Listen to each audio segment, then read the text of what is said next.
What's up, guys? Just got back from getting some new fresh kicks and a haircut. As you guys can see, let me get some good lighting right here. Yep. Check out the haircut. Check it out. Check it out. See if you can see it in the mirror. Yep. Oops. Yeah, it's like a mid fade. Pretty cool. Pretty cool. Yep. And here are the fresh kicks. Some KDs. I don't know, guys. Whenever I first seen them, I was like, "Ooh, these suckers are fresh." That's the bottom of them. That's the side. And here is the front view. Yeah, guys, these are pretty neat. I really like them.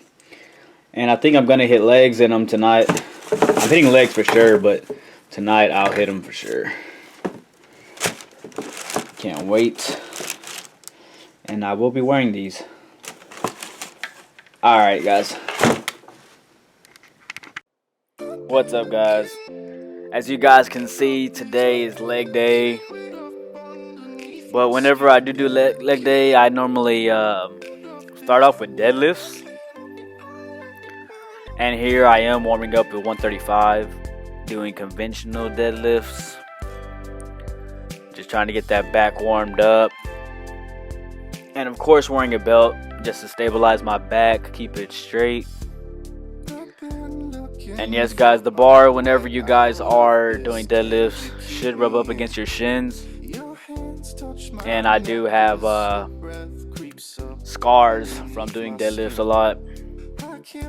And here I just changed it up a little bit to sumos from conventional, just so I can get a feel in my hamstrings and glutes since I'm doing legs anyways, because I will get straight to squats after I am done deadlifting. And sumos, I really do like them, but there was one day I was going really heavy on squats, and this was before I knew about form, and I went fast on my way down on a negative on squats, and one of my hip flexors, they kind of like twitched. I don't know, something happened right there by my hip, and it really just messes with me a little bit whenever I do perform a sumo deadlift. Not so bad, but I'm really trying to get back into sumo deadlifting because I do like it, because it involves all of the legs, but so do conventional. But whenever you do perform a sumo deadlift, it just really activates those glutes and hamstrings a lot better than just regular conventional. And on this leg day, I am going heavy on deadlifts and doing more volume work on squats. And I normally have 2 leg days a week. So on Wednesdays, I would do vice versa, meaning I will go lighter on deadlifts, meaning like 5 sets of 10, 12, depending on what my goal is for deadlifts. And on squats, I will go heavier, meaning I would do like 5 sets of 5, just trying to get my strength up. And yeah, guys, I just switch it up. You know, you don't want to do the same exact workouts every week, because then again, that's how you do end up plateauing. And of course, a lot of volume work on squats is really, really good for your legs. And here, guys, you can see I'm working on my form. That's one of my goals for this new year. Just trying to keep that back straight whenever I do perform a deadlift, rather than just kind of slightly bending it. Here is 315, which I get for 5. And normally, my last time I performed this exercise with 315, I've only be able to gotten it up for 2 reps. So I was so damn happy whenever I got it up for 5. I was amazed. I was like, oh my god, yes. Especially this diet.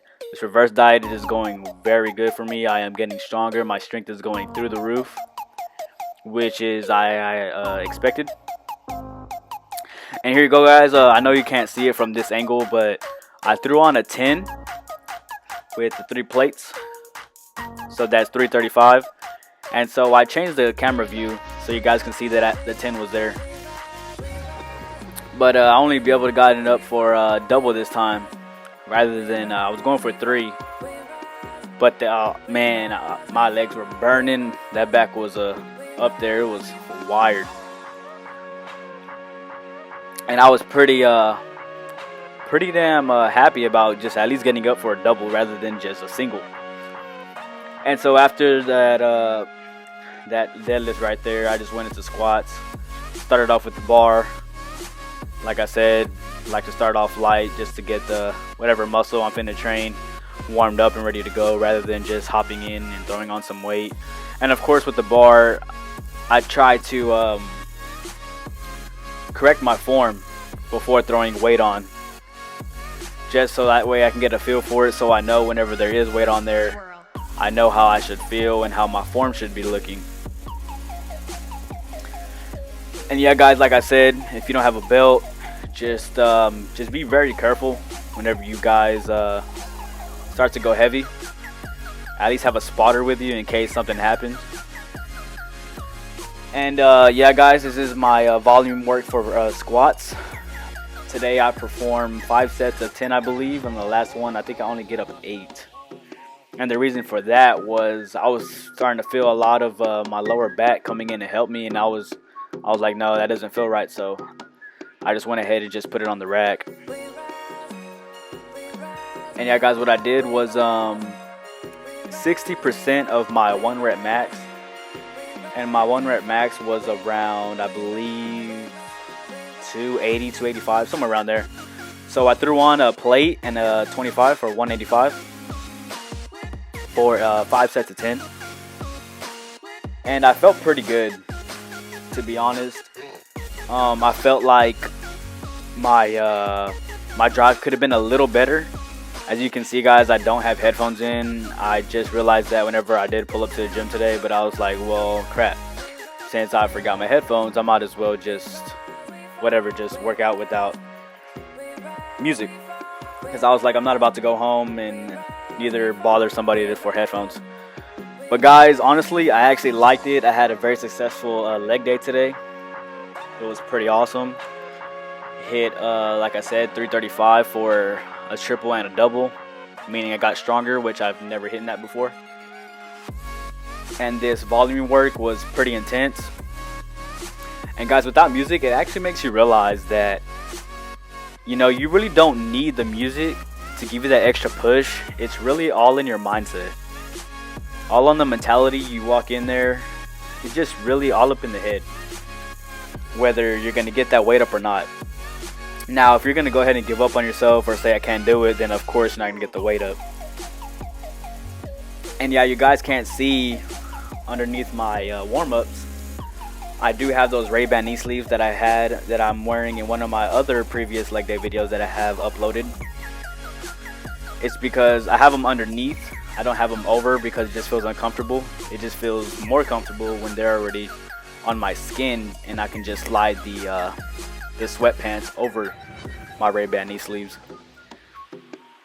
And yeah guys, squats, oh my god, I love them. I used to be one of those guys who didn't like doing legs or hitting leg day because of the pain and the soreness the next day, couldn't be able to walk. But then guys, whenever you guys start hitting legs more often, you start getting the feel for it, the routine. You start seeing progress. You start noticing you're getting stronger, more cuts in the leg. You start seeing that nasty teardrop, meaning the muscles above the knee start kicking in. You're like, oh hell yeah, this shit is awesome. And then like whenever you start wearing your jeans or whenever you're shorts or whatever the case may be, and then you sit down, you start seeing your quads start peeping out, and then you start smirking, and you're like, oh hell yeah, and that's just what makes me just want to hit legs even more, make them grow all over. And guys, I did go from squats to leg press, and I also did high volume work on there as well. I warmed up with 2 plates on each side, like I said, just warming up. And eventually I do add just 1 more plate on there, 3 plates on each side. and I go for 10 to 12 within that range. And guys, whenever you perform a leg press movement, please guys, I've seen a guy do this before. There's 2 leg press machines in this gym, which you guys can't see in this video, but there was a guy who was lifting up his butt off of the pad that your back is supposed to be on, which you do not want to do, because that will cause long-term injury, or hell, just right then and there will mess up your back. He was pretty much using all his lower back just to get the weight up. That is not what you want to do. What you want to do is keep your butt on that pad along with your back. Keep it straight, and make sure you guys are always looking either up or forward. Do not, whenever you guys are performing this exercise, do not like snap your neck to the left or right, whether it's a distraction or whatever the case may be to cause you to look either left or right, or wherever the case is. Because I made that mistake about a year ago, and I started having severe neck pain, and that shit did not go away maybe within 3 months, I should say.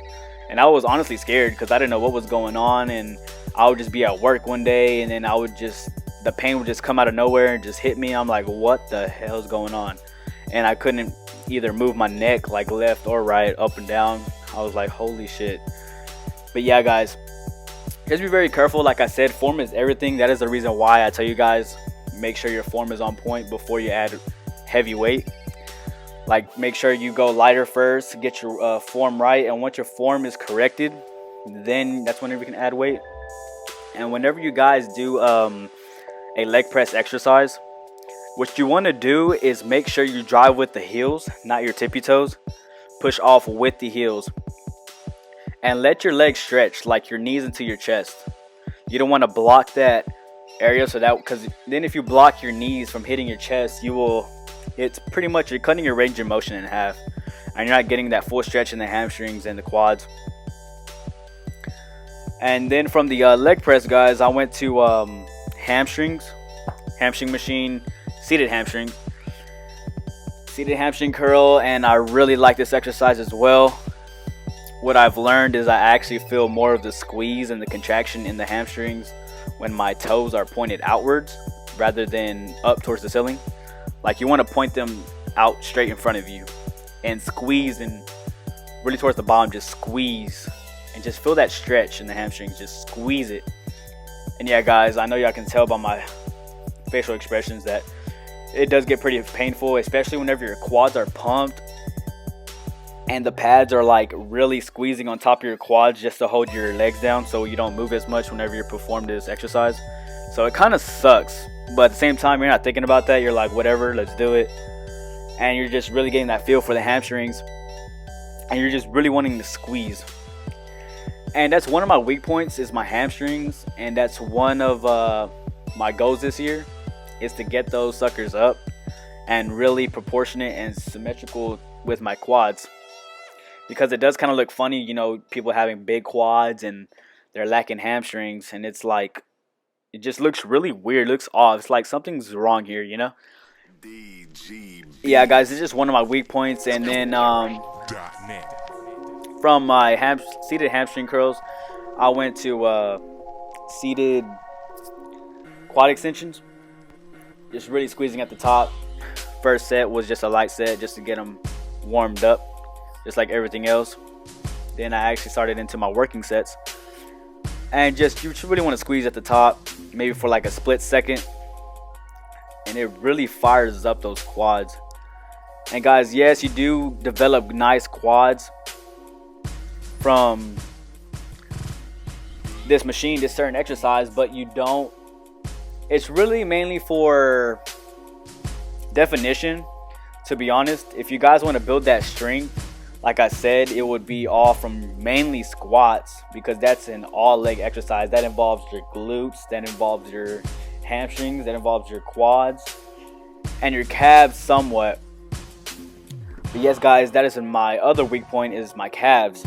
And that's another reason why whenever I'm done with my whole leg, my main exercise movements for leg day, there would be times that I don't want to hit calves. But once I actually realized what my weak points were, I was like, no, hell no, I'm not going to do that.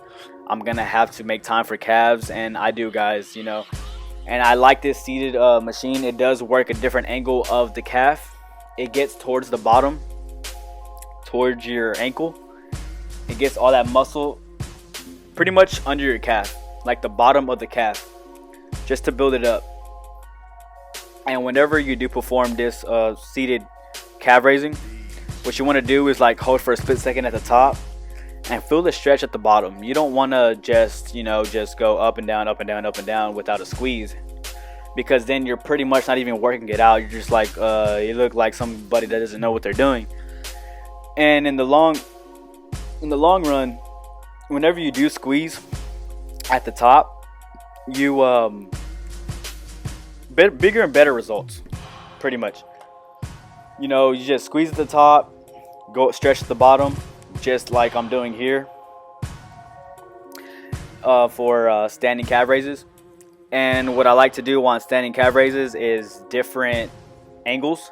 I like to go wide stance, and then narrow stance, and then shoulder width apart, toes pointed out in front of you stance, just so I can get every angle of the calf.